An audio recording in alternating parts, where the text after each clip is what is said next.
हे मधुसूदन, मनुष्य का शरीर त्यागने के बाद जीवात्मा कहाँ जाता है? श्री कृष्ण कहते हैं, मानव शरीर के त्यागने के बाद मनुष्य को अपने प्रारब्ध अनुसार अपने पापों और पुण्य को भोगना पड़ता है। इसके लिए भोग योनि बनी, जो दो प्रकार की है, उच्च योनि और नीच योनि।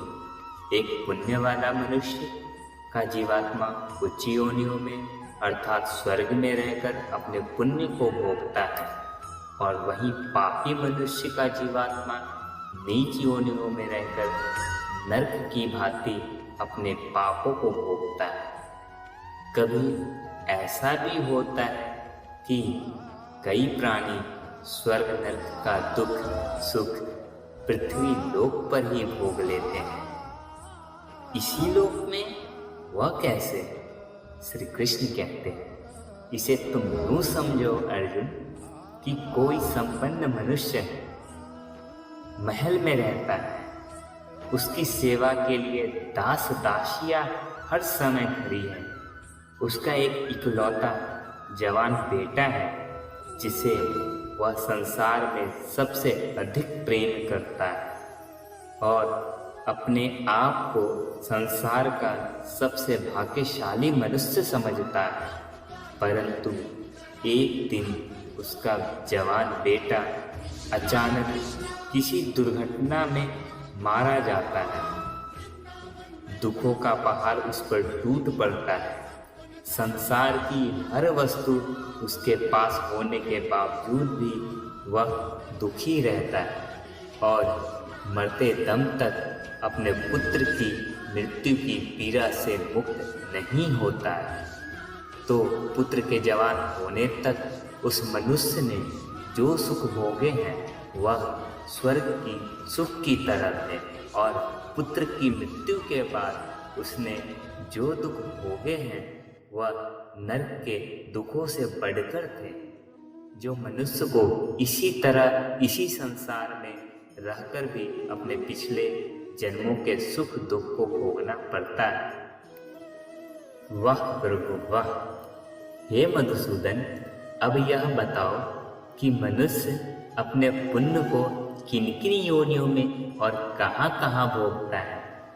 श्री कृष्ण कहते हैं, हे अर्जुन, पुण्यवान मनुष्य अपने पुण्य के द्वारा किन्नर गंधर्व अथवा देवताओं की योनि धारण करके स्वर्गलोक में तब तक रहते हैं जब तक उसके पुण्य क्षीण नहीं हो जाते। अर्थात यह कि प्राणी के हिसाब में जितने पुण्य कर्म होते हैं उतनी ही देर तक उसे स्वर्ग में रखा जाता है। जब पुण्य के फल की अवधि समाप्त हो जाती है तो उसे फिर पृथ्वी लोक में वापस आना पड़ता है और मृत्यु लोक में पुनर्जन्म धारण करना पड़ता है।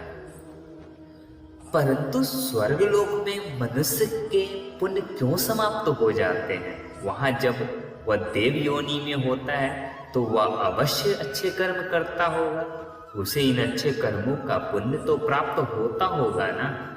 श्री कृष्ण कहते हैं, नहीं अर्जुन, उच्च योनि में देवता बनकर प्राणी जो अच्छे कर्म करता है या नीच योनि में जाकर प्राणी जो क्रूर कर्म करता है, उन कर्मों का उसे कोई फल नहीं मिलता।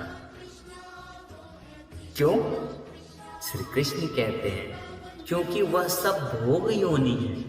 वहां प्राणी केवल अपने अच्छे बुरे कर्मों का फल भोगता है। इन योनियों में किए हुए कर्मों का पुण्य अथवा पाप उसे नहीं लगता है। हे पाप, केवल मनुष्य की योनि में ही किए हुए कर्मों का पाप या पुण्य होता है, क्योंकि यही एक कर्म योनि है। इसका अर्थ यह हुआ कि यदि कोई पशु किसी की हत्या करे तो उसका पाप उसे नहीं लगेगा, और यदि कोई मनुष्य किसी की अकारण हत्या करे तो पाप लगेगा। श्री कृष्ण कहते हैं, बिल्कुल ठीक, परंतु यह अंतर क्यों? श्री कृष्ण कहते हैं, इसलिए कि पृथ्वी लोक पर समस्त प्राणियों में केवल मनुष्य एक ऐसा प्राणी है जो विवेकशील है, वह अच्छे बुरे की पहचान रखता है। दूसरा कोई भी प्राणी ऐसा नहीं कर सकता। इसीलिए यदि सांप किसी मनुष्य को कारण में डस ले और वह मर जाए, सांप को उसकी हत्या का पाप नहीं लगेगा। इसी तरह शेर दूसरे जानवरों की हत्या करता है तो उसे उसके पाप नहीं लगेंगे। बकरी का उदाहरण लो। बकरी किसी की हत्या नहीं करती, घास फूस खाती है। इस कारण वह पुण्य की भागी नहीं बनती। पाप पुण्य का लेखा जोखा अर्थात प्रारब्ध केवल मनुष्य का बनता है। इसीलिए जब मनुष्य अपने पाप और पुण्य भोग लेता है तो उसे फिर मनुष्य की योनि में भेज दिया जाता है। अर्थात देवों की योनियों में जो मनुष्य होते हैं वह अपने सुख भोग करके स्वर्ग से भी लौट आते हैं। श्री कृष्ण कहते हैं, हाँ, और मनुष्य की योनि प्राप्त होने पर फिर कर्म करते हैं और इस तरह सदैव जन्म मृत्यु का कष्ट भोगते रहते हैं। हे मधुसूदन, क्या कोई ऐसा स्थान नहीं जहाँ से लौटकर आना ना पड़े और जन्म मरण का यह चक्र समाप्त हो जाए? श्री कृष्ण कहते हैं, ऐसा स्थान केवल परम धाम अर्थात मेरा धाम, जहाँ पहुँचने के बाद किसी को लौटकर नहीं जाना पड़ता, इसी को तो मोक्ष कहते हैं। मनुष्य जन्म का प्रधान उद्देश्य मोक्ष प्राप्त करना है और यह मोक्ष केवल और केवल मनुष्य योनि द्वारा ही प्राप्त हो सकता है। इसीलिए मनुष्य के शरीर को मोक्ष का द्वार कहा जाता है। हे अर्जुन, मानव शरीर बड़ी मुश्किल से मिलता है। इसे यूं ही गंवाना नहीं चाहिए।